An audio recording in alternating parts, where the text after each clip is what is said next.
Salut, c'est Elsa, embarquez avec moi à la découverte d'un artiste, d'un univers, d'un projet. C'est tout de suite dans Quand la musique est bonne. Un podcast Fossa FM. Aujourd'hui dans Quand la musique est bonne, je reçois Alta. Comment vas-tu ? Ça va super, je te remercie. Alors, on va évidemment parler de ton EP Nagasaki qui est sorti il y a quelques semaines. Mais avant ça, je te propose de replonger dans tes débuts et un peu le chemin que tu as parcouru. Et d'ailleurs, ma question préférée pour commencer cette émission, c'est quel est le souvenir lié à la musique le plus loin dont tu te souviennes ? Alors, je dirais, mon plus vieux souvenir lié à la musique, ça serait pour mon premier anniversaire, pas mon premier anniversaire, je crois que c'était vers mes 10 ans. Ouais. J'avais eu ma première boom et du coup, mes parents m'avaient fait l'honneur de me faire venir un DJ. Et je crois que c'est là, du coup, que j'ai entendu pour la première fois vraiment ce qu'était la musique en live, en live, du coup, en DJ set, quoi. Et du coup, ouais, je pense que c'est mon premier souvenir où je me suis vraiment amusée sur la musique, c'était à ce moment-là. C'est incroyable, les booms de notre époque. Ouais, grave. Alors, Ouais. toi, t'es né à Kingdom, en fait, qui est la capitale de la Jamaïque. C'est ça. Mais t'es marseillaise, alors je veux que tu nous expliques. Alors, du coup, ça remonte à loin, du coup, en 94, l'année de ma naissance. Mes parents vivaient là-bas, enfin, du moins, mon père y vivait, je crois bien, si je dis pas de bêtises. Et ma maman était à la Barbade et sur un coup de foudre, ils se sont rencontrés, ont continué leur relation là-bas, du coup. Donc, j'y suis juste née. Après, je suis très vite rentrée à Marseille, qui est la terre d'accueil de toute ma famille. Donc, je suis marseillaise. Avant d'être née à Kingston, je suis surtout marseillaise, mais ouais, je suis née à Kingston, c'est plutôt la classe. Ah, du coup, t'as une double nationalité, toi.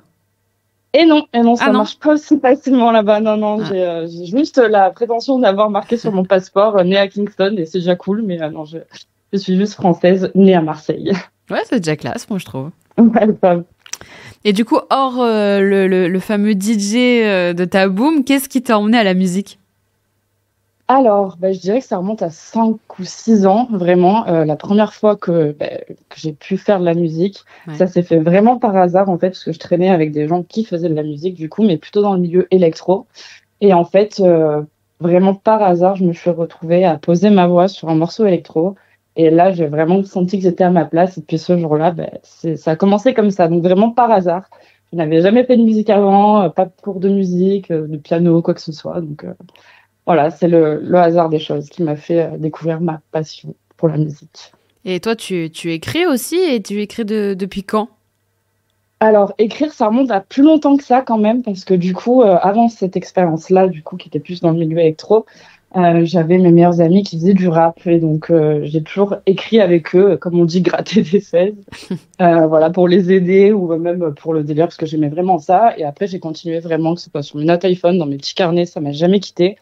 Donc, c'était d'abord l'écriture et après la musique, en fait. Ah, c'est comme ça que tu crées tes chansons ? Ouais, totalement, ouais. J'écris et en fait, selon le mood déjà de ce que j'ai envie de dire, là, ça m'amène à ma musique et c'est d'abord l'écriture. Ouais. Et avec quel artiste tu as grandi ? Quels sont les artistes qui t'inspirent, qui t'inspiraient peut-être à l'époque où tu as commencé vraiment la musique il y a 6 ans ou aujourd'hui ? Alors, déjà, premièrement, c'est le rap, parce que, bon, Marseille, on le sait, hein, c'est quand même le pilier. Enfin, non, je ne vais pas dire que c'est la meilleure ville pour le rap, mais bon, on est quand même très fort pour ça. Ouais. Donc, évidemment, j'ai été bercée à IAM, la Funky Family, donc ça, c'est dans mes gènes, on va dire. Et après, du côté de mes parents, c'était plus tout ce qui était Björk, un peu de reggae, évidemment, vu que je suis née en Jamaïque. Mais ça ne touche pas mes influences. Après, vraiment, là où j'ai vraiment ressenti quelque chose, c'était à mon adolescence. Je ne sais pas si vous vous souvenez de l'époque de la série Skins. Ouais. Donc, tout ce qui nous amène un peu à tout ce qui est un peu le garage anglais, tout ça. Je pense que du coup, c'est vraiment divisé entre le rap et un peu cette effervescence du garage de l'adolescence, quoi. Et du coup, ton premier single s'appelle Vice City. Il est sorti Vice City, pardon. Il est sorti en mai dernier. Est-ce que tu peux nous raconter un petit peu l'histoire de ce titre ? Alors déjà, moi quand j'écris, c'est un petit peu mon journal intime, donc c'est vrai que ça a tendance à plus être des pensées, pas forcément négatives, parce que c'est ce qui est l'essence de mes émotions à ce moment-là. Donc c'est de la nostalgie, tout ça. Et ce morceau-là, je l'ai écrit, je sais pas comment dire, mais c'était vraiment C'était vraiment ce que je ressentais de cette ville, du du bouillon de Marseille. Enfin, ça, pour moi, c'est un rapport avec Marseille et aussi le fait que je sois un peu perdue dans cette grande ville, avec mes émotions où on est tous, enfin, dans notre individualité. Enfin, je sais pas comment expliquer, mais c'est vrai que non, c'est vraiment un petit journal intime, quoi. Donc, je sais pas trop. Ouais, l'histoire du titre, pardon. Du coup, ça vient vraiment du coup de ce que je ressens parmi mes insomnies à Marseille à une époque. Le fait de sortir beaucoup, c'était vraiment, ouais, c'était un peu mon journal intime de ce moment-là où je parlais vraiment pas forcément de ce que je ressentais. Donc, je l'ai mis dans ma musique, quoi, tout simplement. Et ouais, ça a un rapport à Marseille et mes petits démons de la nuit tard quand je dors pas. Ce titre-là, tu l'as composé aux côtés de Mathieu Tosi. Comment est-ce que vous vous êtes rencontrés tous les deux? Alors, du coup, c'est par mon label, Roy Music. On a pu se mettre en contact parce que du coup, j'avais des morceaux qui étaient déjà pas mal composés avec Bernard de la Monde Studio à Paris, avec qui j'ai fait mes premiers morceaux. Et en fait, du coup, on cherchait un producteur, donc c'est pas moi directement qui suis allée vers lui, mais c'est le label. Et franchement, c'était un très bon match. Donc bravo à eux parce que ça marche très bien. Et c'est vrai que tu composes avec lui beaucoup de titres à toi. Comment est-ce que vous travaillez tous les deux?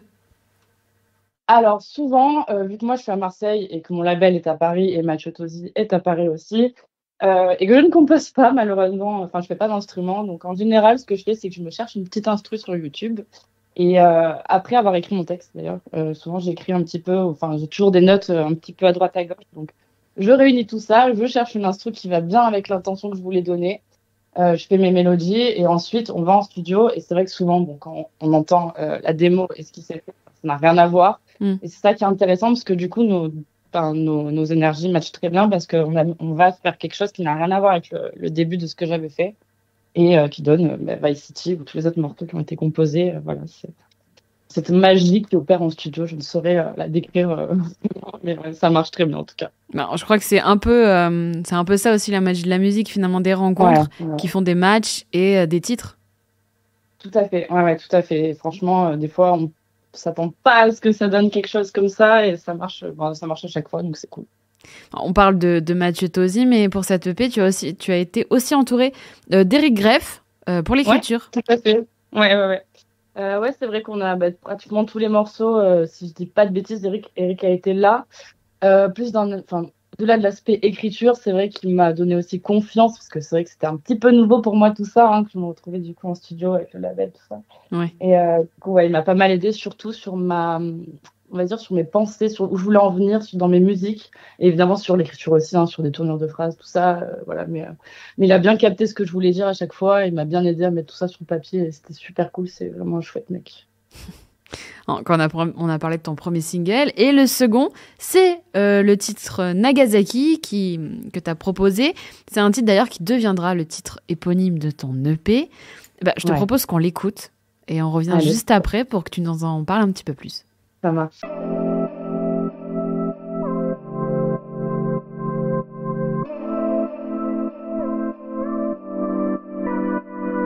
Du soir au matin, gris dans le désert, espoir qu'au matin je puisse me défaire de cet ennui en solitaire. La pluie arrose bien les fleurs, alors derrière ce tonnerre, je préfère croire que dans l'univers m'attend sûrement une autre créature en solitaire. Je préfère croire que dans l'univers m'attend sûrement une autre créature en solitaire. Même dans la nuit, je ne vois que toi, Nagasaki, là où ne survit que l'ombre. Je ne vois qu'une étoile. Non, il ne reste rien de moi, seulement ma mémoire. Réveillé, encore habillé de la veille, des fils semblants de souvenirs qui semblent sans réalité. Même si dans mes rêves je tombe, ce matin j'aurais préféré rester les yeux fermés. Même dans la nuit, je ne vois que toi, Nagasaki, là où où ne survit que l'ombre. Je ne vois qu'une étoile. Non, il ne reste rien de moi, seulement ma mémoire.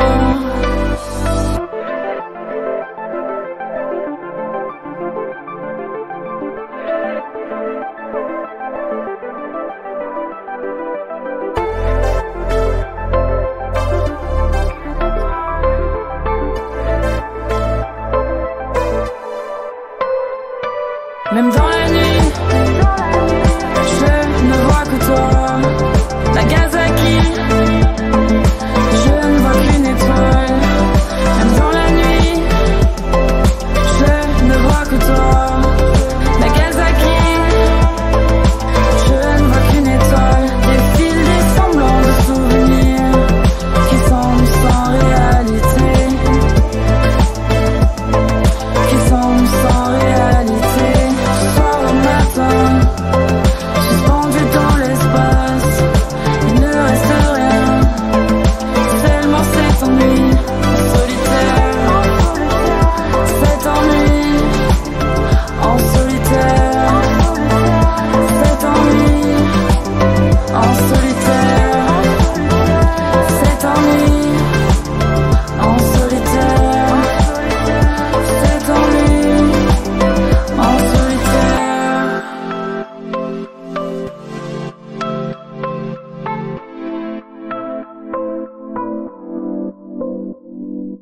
C'était Nagasaki d'Alta qui est notre invité dans cette émission Quand la musique est bonne.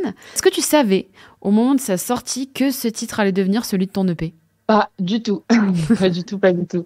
Non, je pense qu'on peut rien imaginer quoi qu'il en soit. Hein, on sait jamais ce que ça va devenir, donc non. Est-ce que tu peux nous parler un petit peu plus de ce titre ? Parce que nous, forcément, quand on pense à Nagasaki, ça y est, on voyage, quoi. Ouais, du coup, c'est vrai que c'est une image que j'ai faite par rapport à Nagasaki, forcément. Bah oui. Pas un sujet très, très gai, mais ça reflète très bien ce que je ressentais à ce moment-là, cette image du chaos, du néant. Malheureusement, comme je vous dis, c'est un petit peu mon journal intime, tout ça, donc c'est un rapport avec la solitude, fait de se chercher, de pas se trouver, d'avoir un manque. Et franchement, ce morceau, ce texte me perturbe à moi-même. En tout cas, je sais que c'est une étape que j'ai franchie dans la musique avec ce texte. Et ce morceau, j'y tiens beaucoup. Et justement, pour reprendre ce que tu viens de dire, le fait qu'il te perturbe un petit peu, est-ce que c'est la raison pour laquelle c'est le seul titre de l'EP qui n'a pas de clip ? Peut-être, c'est une très bonne question. Je saurais pas dire. Franchement, non, je pense c'est un peu prétentieux de dire ça, mais il se suffit à lui-même parce que je mets beaucoup d'images. Et je pense que même j'aurais jamais été satisfaite au final des images qu'on aurait pu mettre dessus parce que c'est tellement intime que je pense que faut juste l'écouter celui-ci. Et est-ce que c'était évident pour toi de commencer donner un EP qui justement représente ou qui donne en tout cas une partie de ton journal intime? C'était important pour toi d'arriver dans la musique en disant moi je suis comme ça? Ouais, franchement, parce que du coup, avant, c'est quand même, on se livre quand même quand on écrit, en tout cas moi. Et voilà, je voulais être honnête aussi dans ce que je voulais faire. Et pour me connaître, il faut aussi savoir les démons et mes failles, tout ça. Donc je les ai exposées et c'était important de commencer par ça. Je pouvais pas faire d'autre choix que celui-ci. Ouais. On parlait de clip tout à l'heure. Est-ce que l'image, l'esthétique de ton projet, c'est quelque chose dans laquelle t'aimes t'impliquer aussi? Oui. Je le fais de plus en plus. C'est vrai qu'au début, comme je le dis encore, c'était assez nouveau. Donc moi-même, l'image que je veux donner, c'est la mienne. Je veux rester naturellement franche le plus possible. Mm-hmm. Donc l'image compte, mais du coup c'est un peu paradoxal parce qu'on veut plaire quand même et en même temps sans trop en faire. Donc oui, c'est important, mais j'aimerais vraiment que ce soit épuré au maximum. Mais ça a une grande place quand même dans tout ça. Puis bon, j'aime la mode, j'aime tout ça, donc c'est évidemment non, c'est important. Mais c'est vrai quand même que de plus en plus, les artistes s'impliquent de manière très générale dans le projet, que ce soit dans l'esthétisme, que ce soit dans la mode, dans ce que tu disais, dans les photos. dans la direction artistique du projet d'une manière globale, en fait.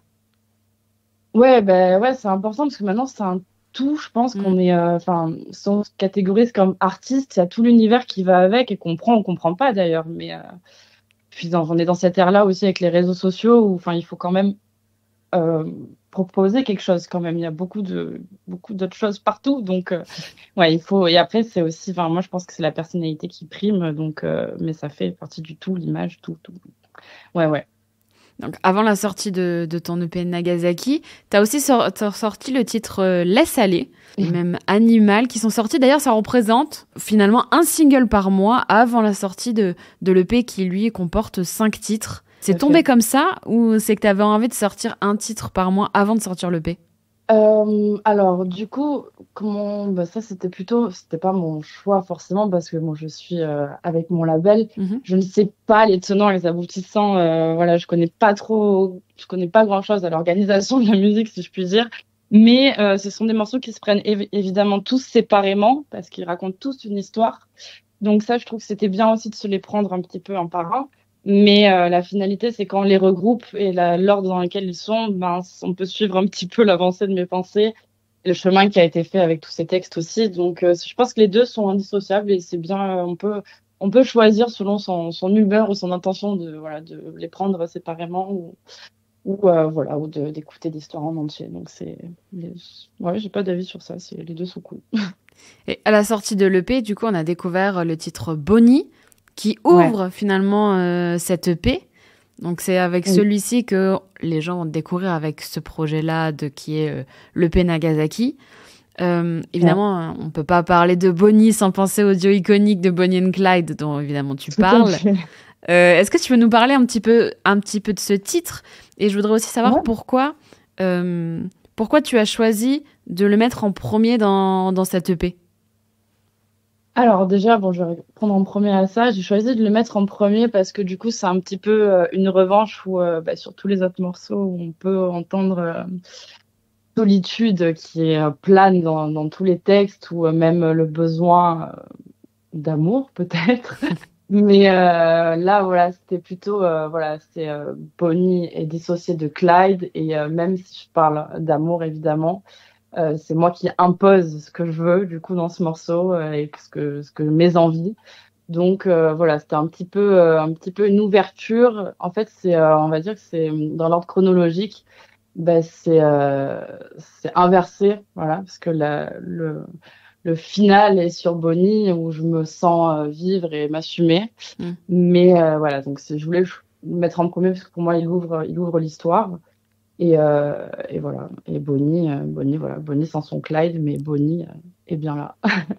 T'as choisi de parler de ce duo iconique des années 60, si je me trompe pas. Parce que tu connaissais, ou alors c'est juste parce que on connaît tous finalement ce duo-là? J'ai choisi ça parce que je trouve que c'est vraiment représentatif d'un duo homme-femme, pour le coup, qui sont indissociables. Et pour moi, l'amour, c'est ça aussi, c'est l'indissociabilité de l'autre, de l'homme ou de la femme envers l'un, envers l'autre. Du coup, c'est aussi parce que je trouve que c'est hyper marquant, évidemment, comme personnage. Mais c'est aussi pour ça, je ne saurais pas dire d'autres duos aussi historiques que cela. Et puis aussi, référence non, mais j'aime beaucoup Gainsbourg, donc voilà. Aussi, ça va avec ça. Enfin, ça m'est venu comme ça. Et je trouve que ça fait sens quand même, donc voilà. Maintenant que ton premier EP est sorti, j'imagine que tu travailles sur la suite. Est-ce que tu peux nous en dire un petit peu plus? Qu'est-ce que tu peux nous dire? Alors, évidemment, j'ai déjà quelques morceaux de prêt. Je ne saurais pas dire quand ça sortira, parce qu'évidemment, j'ai envie que le projet de Nagasaki vive un petit peu. Bien sûr. Il prend du recul, et je pense que, de toute façon, le projet n'est pas fini le prochain. Mais il est presque fini. Et là, pour le coup, différemment du premier, j'ai travaillé à Marseille aussi sur les morceaux, donc pas avec Mathieu Tosi. Mais voilà, donc il se dénote un petit peu, et je pense que je m'assume un petit peu plus. On est plus sur... c'est plus positif peut-être même, mais voilà, je pense qu'on ressent un petit peu plus mon côté marseillaise. Voilà, donc c'est une évolution assez logique, je trouve. Je me lève, voilà, plus de moi dans le premier. Là, le deuxième, j'ai peut-être plus envie de parler de ma vie de tous les jours et de mes racines. Donc, ça sera un petit peu ça, mais très avec des super instrus. Et voilà. Et du coup, tu le disais, ton EP est sorti, ça fait quelques semaines, ça y est. Qu'est-ce qu'on ressent maintenant que tu as un peu plus de recul sur la sortie? Quel regard tu portes sur cette EP? Comment est-ce que tu vis? Comment est-ce que tu as vécu la sortie de cette EP? Alors déjà c'est fou, c'est complètement fou et je suis hyper reconnaissante de ce qui m'arrive, même si voilà c'est encore rien n'est vraiment palpable, mais bon moi je vois juste les titres sur des supports et tout ça, c'est assez incroyable, sachant que ça fait quand même 2 ans au final, bon pas 2 ans pour faire 5 titres, mais ça fait 2 ans que ça a débuté ce travail sur cette EP. Donc ouais, tout ce que je peux dire c'est que c'est complètement dingue, voilà, c'est tout. Mais ouais, c'est encore je suis encore une artiste émergente, donc voilà, c'est une étape de franchie et je pense que je me rends même pas compte quoi, parce que c'est juste là et moi en tout cas ce qui me fait plaisir c'est que au niveau personnel, c'est que ça me fait passer à autre chose et parce que comme je parle beaucoup de moi dans mes chansons, voilà, je me dis ça c'est fait. On enterre tout ça, même si voilà le projet est là, on peut l'écouter, mais moi ça m'a permis de passer à autre chose. Voilà. Ça a été une forme de thérapie d'écrire cette EP?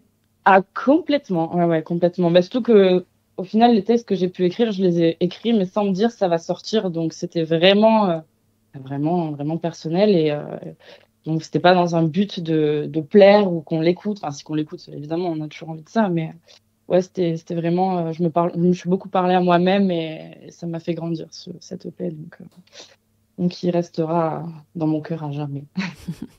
Et justement, tu parles de grandir et j'aime bien clôturer cette émission par cette question.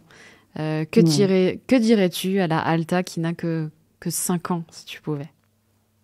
Que ça va aller, que tout va bien, que la vie est faite pour être vécue et c'est très bateau, mais ouais, tout est beau et tout devient ce qu'on en fait, donc de rester fidèle à soi-même aussi. Voilà. Merci beaucoup Alta d'avoir été avec nous. Alors Merci pour suivre ton actualité, rendez-vous sur tes réseaux sociaux, notamment sur Instagram. Ton pseudo c'est ayam.alta. Yes. Et évidemment, tes titres sont tous disponibles sur les plateformes de streaming. Et je te propose de choisir le titre de fin parmi ceux de ton EP. Je vais dire Bonnie. Voilà, on écoute tout de suite Bonnie. Merci beaucoup Alta. Et on Merci attend avec toi. impatience la suite de ton projet et on te recevra avec grand plaisir pour en parler encore. Merci, c'était super, merci à vous.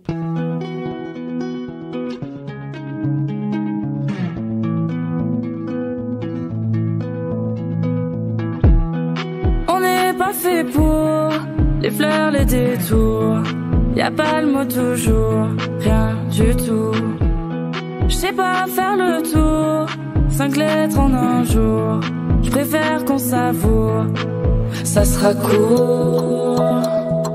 On parle pas trop de ça, c'est trop lourd. On n'ose pas se dire qu'en amour, c'est la peine maxée qu'on encourt.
nuit.